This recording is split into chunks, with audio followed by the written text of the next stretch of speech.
Welcome back to Third Phase of Moon. Blake Cousins, along with my brother Brent, going over the incredible UFOs just into Third Phase of Moon. Buckle up and behold the phenomenon right now.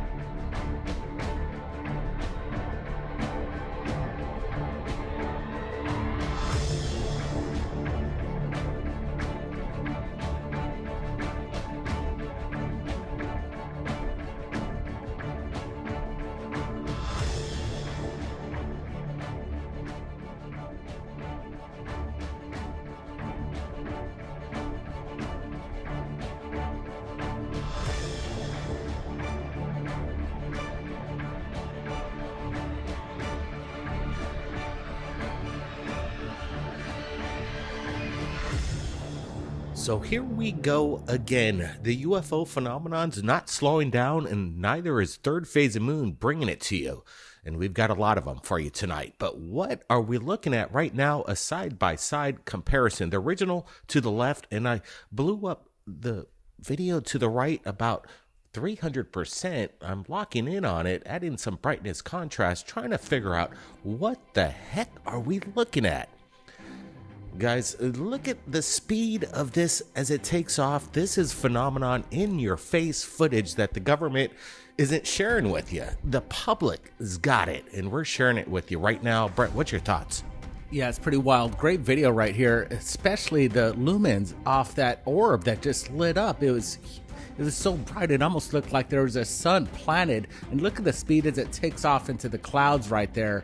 Amazing. Is this new technology, new drones, or something otherworldly? These are the big questions right now. There it goes. It highlights again. More videos coming up. Check this out.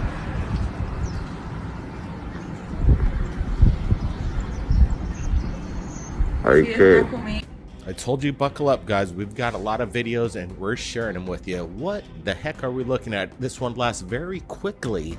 Something in the sky. Again, I'm doing some enhancements, locking in on whatever this diamond-shaped UFO in the sky, a flying saucer, who knows? But it's unidentified, and that's what we're here at Third Phase of Moon, is to share you the top UFOs as they come in. Is this the Bob Lazar sports model or something? The flying saucer is back. Yeah, it's a good close-up right there. This thing moves right to left. I wish the video was a little longer. This is all we got, and we're just dropping it as fast as we could get it. The broad daylight, and again, no manipulation. We're sharing with you authentic video from the public, so don't call it fake unless you could prove it. Right now, we don't see any kind of deception. What we're looking at is authentic. The question is, what is it? Now, more UFOs right now. Keep buckled in. We had 13 sightings out here in 3 years, and we were calling them in. We were intentionally going out to different beaches and letting them know where we were and calling them in. And within 10 to 20 minutes, we got that good at it. It got really crazy. They came. All right, Brent brought this to my attention. I'm like, let's just share it. Let's add some enhancements and see if we could make out what's going on here. Right now, I'm not seeing any flashing FAA lights. Is this a swarm of drones making it look like it's some kind of craft up there? But look at, as I enhance it, it does seem that it has some structure. This thing's massive. I would have to say at least, I don't know, 40 to maybe 60 feet in length. It's hard to tell exactly, but with that enhancement, this is one craft, one structure. Again, it's moving pretty silently over the sky as well. What are we looking at, Brent? Definitely not a commercial jet. This is a good one. I like that it just slowly passes over the building, and we get a good look when you do this brightness contrast to it. You can see it's kind of like popping and glittering. What is that? I have no clue what its reflective material is, but this is interesting. It's a craft up there. We just don't know what this is. And I'm having to say this isn't any kind of blimp, because even blimps are required to have the FAA unless this is military. I'm not exactly sure what's going on here, guys. Have you seen anything like this. It's just interesting. Again, could it be a TR3B up there? Just kind of checking things out. We've seen it up close. I'm not rolling this to be a TR3B, but again, it's unidentified. And I get the roller coaster keeps going with UFOs. Watch this. Get that on film. Yo, did you get that? Get that on film. Get that on film. What the fuck was that, yo? Yo, what the? Is that? Yo. Oh, shit. What the fuck was that, yo? What the fuck? Yo, did you get that? All right, once again, we have these lights in the sky just moving at an extraordinary rates of speed. Is this some kind of meteorite descending into our atmosphere? It has this wobble effect, which is kind of interesting. It appears to be an orb, but when I do this enhancement, I'm going to get a closer look. Look at this. It has a tail, then it doesn't, and it seems to, again, slow down and pick up pace at the same time, uncharacteristic of a meteorite. This is very strange. Once again, bringing you the footage. Brent, what's your thoughts on this one? Yeah, it's interesting. There's a war going on, and we're seeing supersonic missiles over the Ukraine. Now we're seeing this. It's hard telling. I don't know if this is, it could be a meteorite. I'm going to throw it out there, and it's a great capture that these guys got, and they're questioning. This is probably the first celestial event they've ever seen. This is pretty amazing footage, to say the least, if it is indeed celestial. So right now, I'm on the fence on what this is, but it's new stuff right here at Third Phase, and I'm glad we're sharing it with you. Absolutely. Again, it seems to slow down and pick up speed, which is very bizarre. But speaking of bizarre, more UFOs. Watch this one. You see it? Oh! You howling? Oh, you see it? Oh! You howling?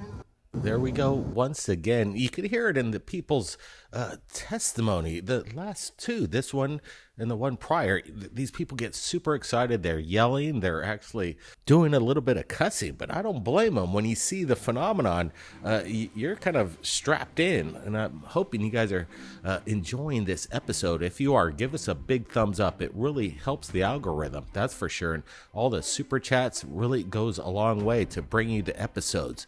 Again, we're doing some enhancements here.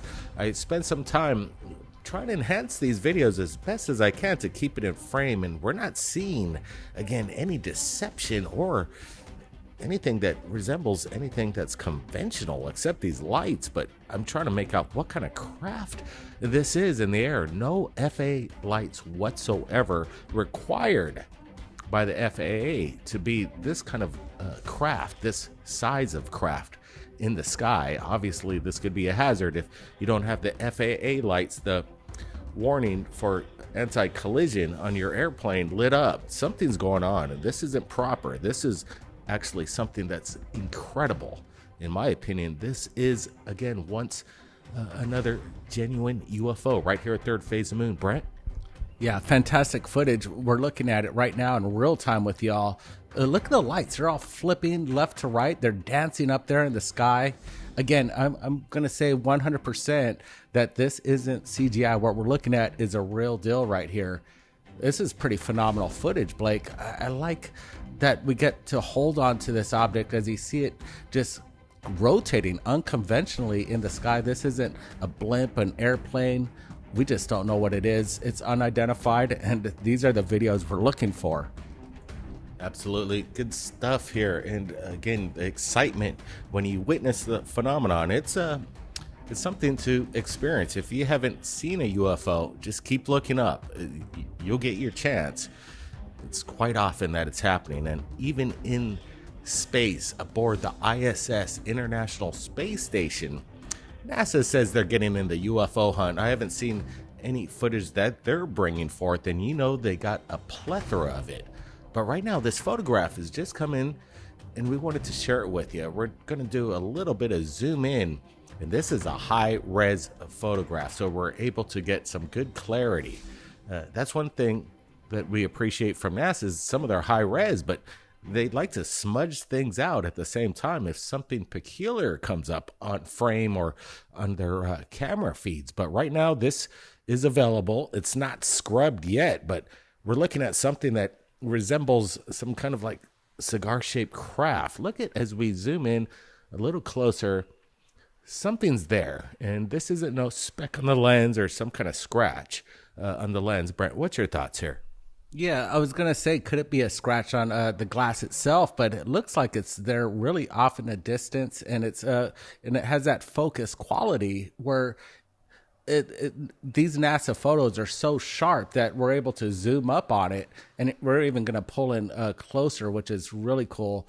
You see kind of artifacts around the object itself. People might say, oh, that's just photoshopped in. That's kind of just a natural camera artifact that happens around most objects if you look closely. But then again, the big question is, this looks like a cigar-shaped UFO. Hard telling how big it is. It seems like it's a really far distance away from the International Space Station. So I'm speculating it's massive. Yeah, I would have to estimate, and it's just hard to tell without perspective. But as we zoomed in, man, you're right, Brent. This thing is like at least a football field in length, in my opinion. I could be wrong, but I'm just kind of speculating here. But we see it off at the distance, and again, we're zooming in. Some people might even speculate that this is the Black Knight satellite. That's an interesting story. We had an interview with Billy Carson on our YouTube channel in regards to the Black Knight satellite, and he had a lot of interesting things to say. Coming in from Brazil, again, a side-by-side comparison is something that lasts for quite some time. Guys, just kick back, whatever you're doing, get comfortable, and feast your eyes on this.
All right, once again, let's get a good look at this. What is going on over the skies in the city of Brazil? Something illuminated in a almost reddish lava form. It seems that it's almost dripping liquid below. We're trying to make it out.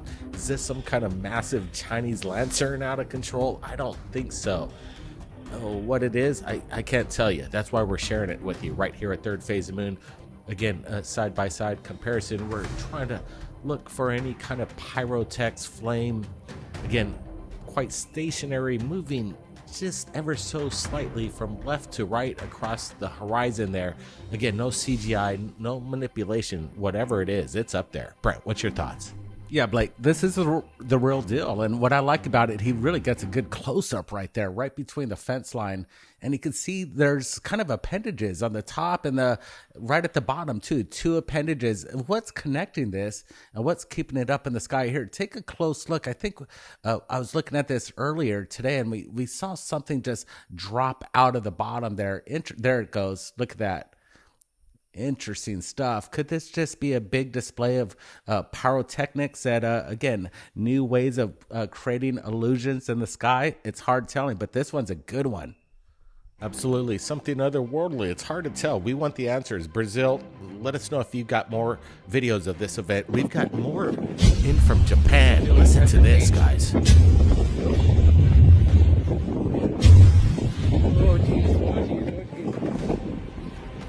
Okay, I have my hand on the door. once again, just listen to the power. It's apparently something that just happened earlier this month over Japan of some kind of power wave, an electrical interference of some sort. Is this some kind of stunt, hoax of some kind? We're trying to get more details coming in from Japan. We do have our connections out there, and we're trying to confirm if this is legitimate stuff. But again, a powerful electrical plasmic wave on power lines, something in the atmosphere. It's hard to tell, but this is interesting stuff. People have said if there's a solar blast, this is some of the ramifications of the effects. Now, again, more videos into Third Phase Moon. We're rolling it tonight. Watch this. You have to tighten it down. It's set up. Got it.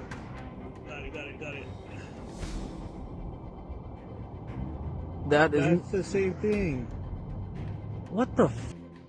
That thing is getting longer. Is it getting longer? Yeah. Normally I'd say solar balloon, but I do not know what the that is. That is close to us. That is real close to us. Holy shit. It's too low to be a solar balloon. That thing just manifested right there as I was watching it. It's growing. It's getting brighter. It is getting brighter. What the hell is that thing? Oh, fuck. I gotta take a picture with my camera. Do it. Set that down. Do both. Okay, hold on. We gotta go. What the fuck? Where's it at? It's going into the cloud. It's disappearing. It's gone. No, it's not. It's gone. It's whatever it is, it's gone. Where'd it go? It's disappeared. It's in the clouds. I'm waiting for it to come out. Incredible footage. A family captures something in the sky that they can't explain, guys. Again, they're speculating what possibly could this be, and I'm gonna rule out right now Starlink. This isn't Starlink, in my opinion. Brett, you're kind of shaking your head. Do you believe it could be Starlink? Yeah, it's a possibility. He says it went behind the clouds and we didn't see it reemerge. I just wished he kept the camera on it longer to really solve this mystery. It seemed like it's disappearing like right at this moment, and we see it. But then at one point, it seems like it totally disappeared. So again, I wish he just held on it just a little longer to prove that this thing didn't emerge from the clouds. If not, if it did emerge, I would say this is probably Starlink, Blake. Well, right now we can't confirm one way or the other. The people on the ground, again, I just love the motivation behind the excitement of the mystery. And you could hear the people. They were wondering. Again, we see it go behind the clouds. Not exactly sure. Brent believes it's Starlink. I'm still wondering what it could be. Now, more videos. Buckle up. Give us a thumbs up for the videos coming into Third Phase of Moon. Again, something cylindrical, metallic. It's hard to tell, but this has just come in. We've got some eyewitness testimony. Again, the people on the ground, they're the true patriots of ufology putting these videos up. What testimony from the ground? Listen to this. I guess he's gonna wake up. I don't know. No idea.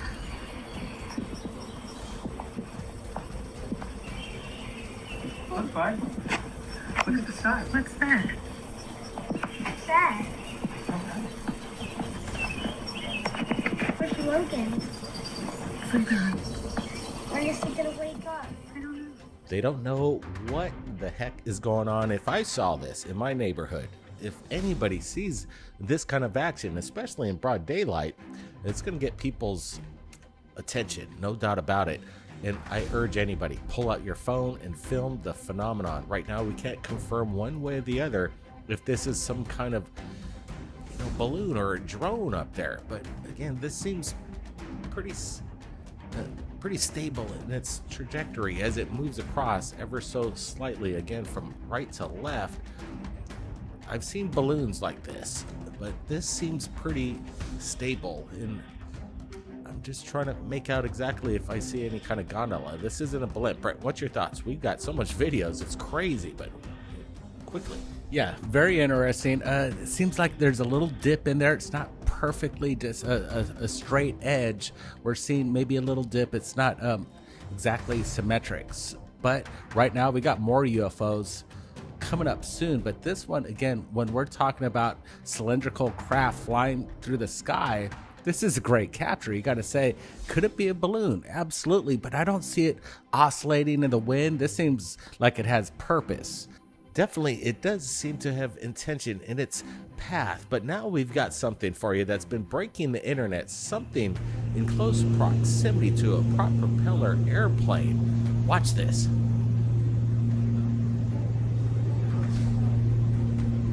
It was pretty quick, but let's watch it once more. There it goes. Something almost in a collision course. Something unknown in the sky. I believe it's stationary and the airplane's heading in its direction. Again, you've seen this on the internet. We're going to be doing some enhancements right now, right here at Third Phase of Moon.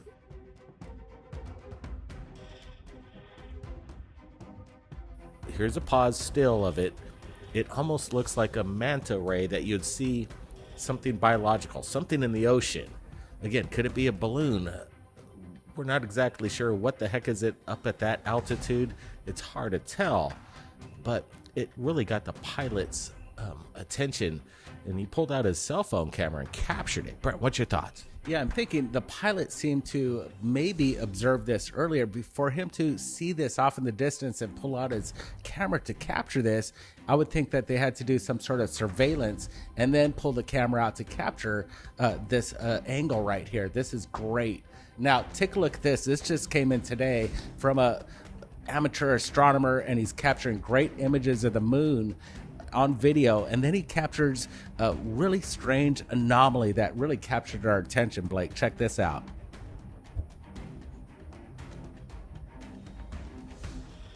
It's hard to make out, but he's got stunning video. But when he goes into a little close-up, and this was shot in 4K, and there's some clarity here, but Andy B reached out to us on our Gmail, said, hey, I'm from Liverpool. I captured this on his Nikon P1000.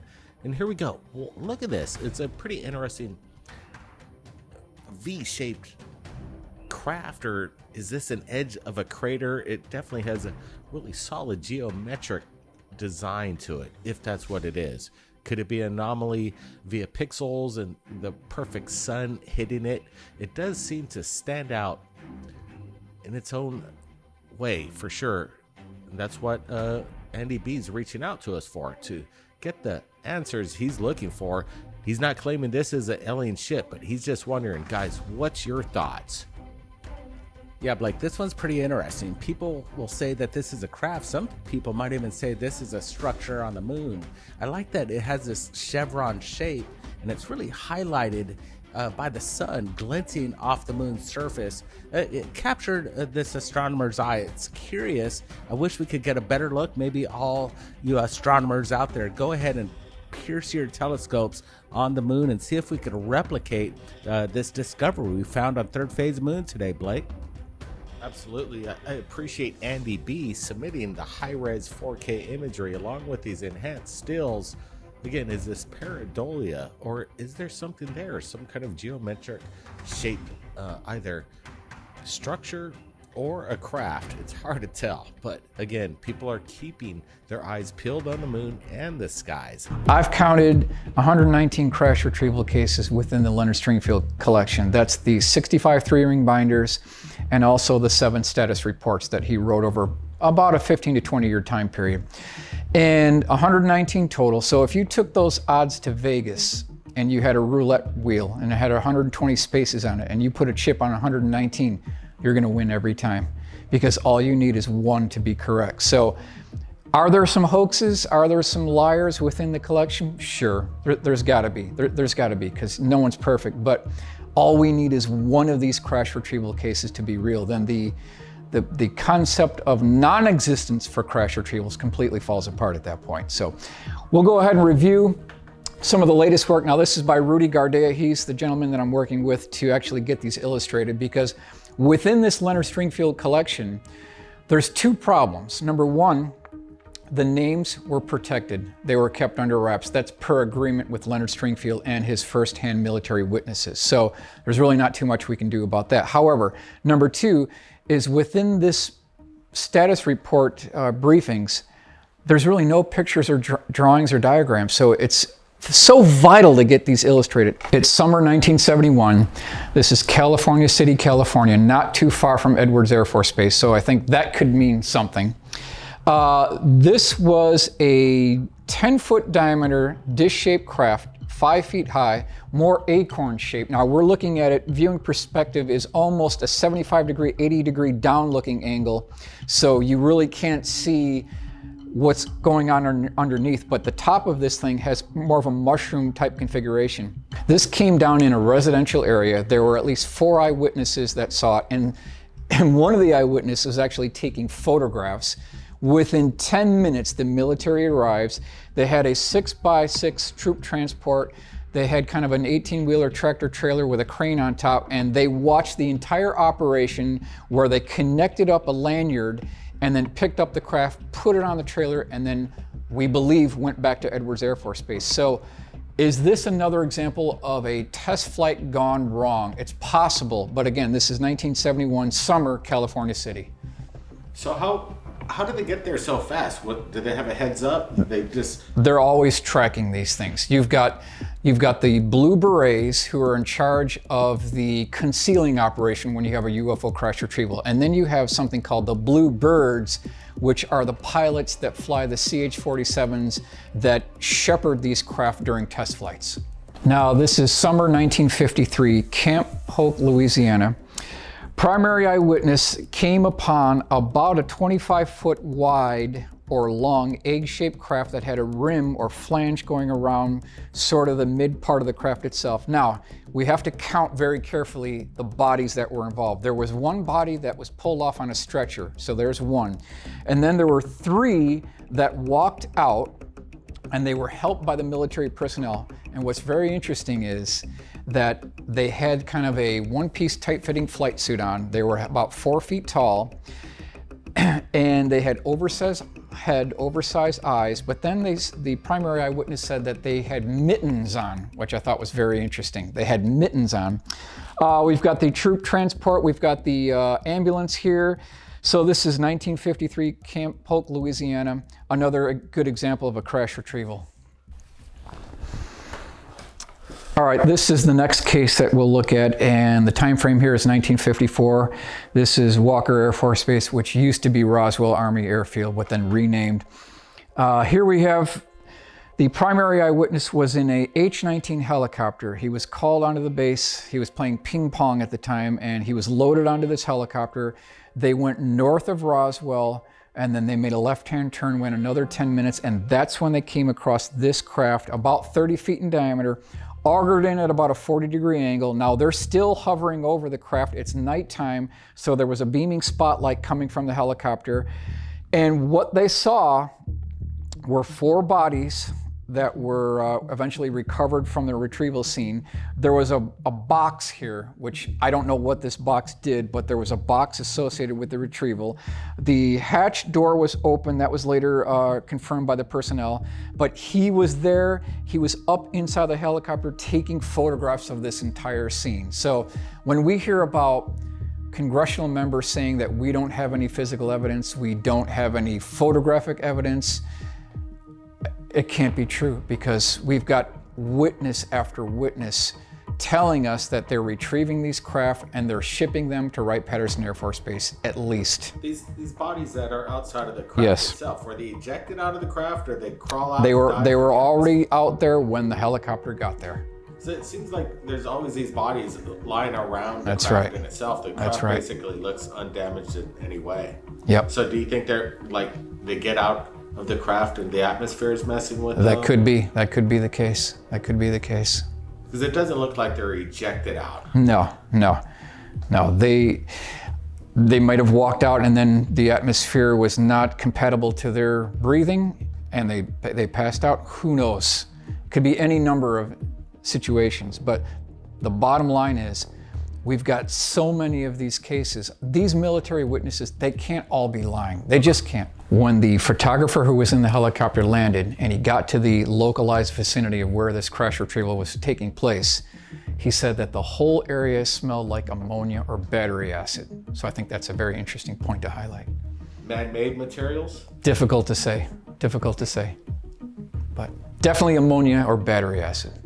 According to your studies, how many bodies have they recovered through all these crash retrieval cases? Well, there's plenty of cases within the Leonard Stringfield collection where military MPs were guarding 9 ET bodies in these glass freezers with a transparent top on front. That's just one case where there were 9. So there's got to be dozens. At least 50 plus? Well, if we conservatively, if we take 119 crash retrieval cases, we drop that down to 100. Out of that 100, let's say there's 2 to 3 bodies. Now you know what we're looking at. And this has been going on for 70 years. Yeah, could be. Now that might be an exaggeration. We might be way too optimistic, but the bottom line is that there's just too many stories of these crash retrievals, bodies, debris, things being shipped to Wright-Patterson Air Force Base, classified libraries at MacDill Air Force Base, Tampa, Florida. There has got to be a congruent tapestry, something that runs through all these stories that connect them all together. And really, all roads lead to Wright-Patterson Air Force Base. Now, we do not have the name on this one, and we don't have the location because the primary eyewitness didn't want anything tracing back to him that could identify where he worked or who he was. But he stated that he was at a classified materials library at a military facility where they had a drawer full of UFO photographs, crash retrievals. One of them was labeled Farmington, New Mexico prior to 1950, so probably 1948 timeframe. And what this depicted was a southwest location, about a 35-foot diameter dish-shaped craft with a dome on top and a series of circular portholes wrapped around the outer circumference of the craft. So here's another example of them having 8x10 glossy black and white photographs, the real evidence that we're looking for, probably in addition to motion picture film reel. So they actually do have the evidence. This is vintage early 1950s. There was a standing order that the Air Force went out to their pilots flying F-94s to shoot flying saucers down if they can't be talked down. That was the standing order. So there were multiple incursions where they were scrambled, they came after these craft. This is about a 200-foot diameter dish-shaped craft. It was hard to intercept these because these things could turn on a dime, they could go backwards, they could make a 90-degree left-hand turn at multiple Gs, leaving these F-94s in the dust. But the bottom line is that, and you can check out all the newspaper clippings, it's very easy to verify this, that if there's no threat, or if there's nothing to extraterrestrials or aliens or UFOs, why would the Air Force order its pilots to shoot these things down if there's nothing to it? That's an interesting conundrum right there. But and what makes them say that they could even communicate back? Exactly. If they couldn't be talked down, right? But just the fact that the Air Force is telling their pilots to try to shoot these things down, to me, that indicates that they did take it seriously. They did think that there was something to it, and it wasn't just lights in the sky or a balloon, because this happened multiple times. And so this is another case in the early 1952 where this is actually going on. Next case, 1950. This is Moffett Field, Sunnyvale, California, and we're talking about Hangar 1. It's that large blimp hangar. I'm sure you guys know what I'm talking about here, but primary eyewitness walked into this hangar and he saw a 90-foot diameter dish-shaped craft. I mean, this thing was huge. He was ushered immediately away by this guard here. Again, this is by Rudy Gardet. I got to give him credit for this work, but there is something going on with these craft being stored, and a lot of times we hear that it's the United States Air Force that's covering all this up. Well, if we look much deeper, it appears that the entities behind the scenes that are pulling the strings within this phenomenon are, number one, the United States Navy, and number two, the Atomic Energy Commission, the AEC. These two organizations are working hand in hand and are controlling the information, the stream of knowledge, and where these programs are being driven from. That appears to be the case. So this is 1950, Hangar 1, Moffett Field, Sunnyvale, California.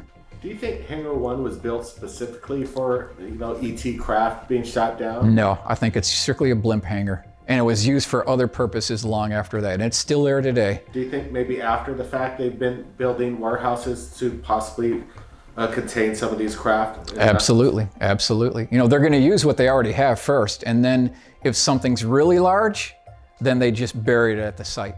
They don't even bother trying to ship it anywhere. They just bury it at the site.